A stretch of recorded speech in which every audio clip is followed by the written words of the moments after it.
देश भर में 26 नवंबर को आज संविधान दिवस के रूप में मनाया जा रहा है।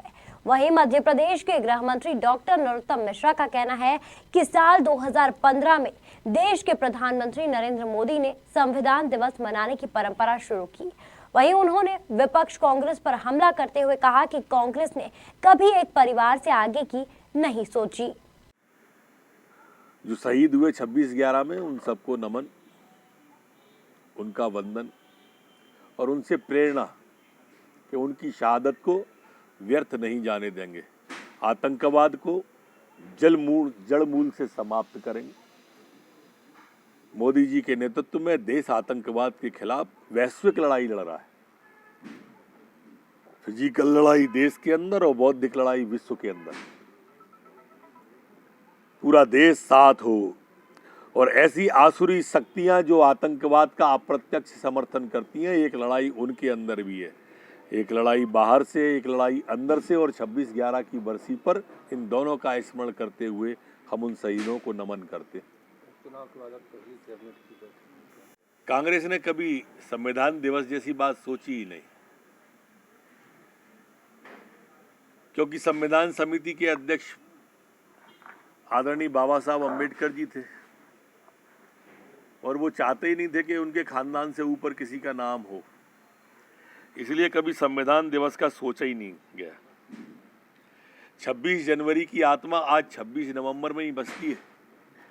जो हमारा 26 जनवरी है उसकी आत्मा है ये।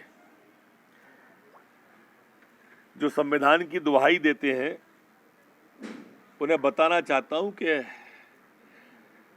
हमारे महान लोकतंत्र की आत्मा इस संविधान में बसती है और इसके शिल्पकार बाबा साहब अम्बेडकर जी थे।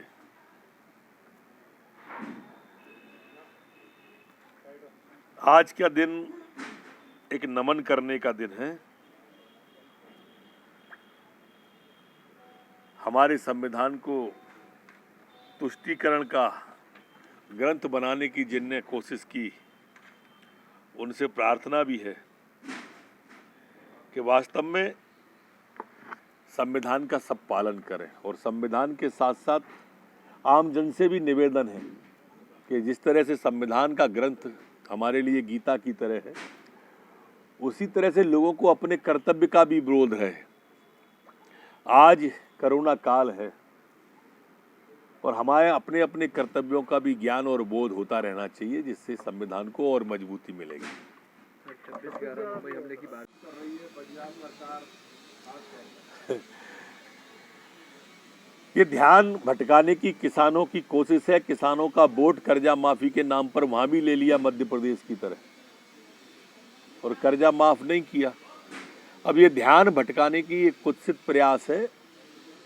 किसान आंदोलन नहीं कर रहे हैं, वो कांग्रेस आंदोलन है। और इसलिए किसान समझ चुका है, पंजाब का और देश का भी किसान समझ चुका है कि कांग्रेस किसान को, नौजवान को, सबको धोखा देती है।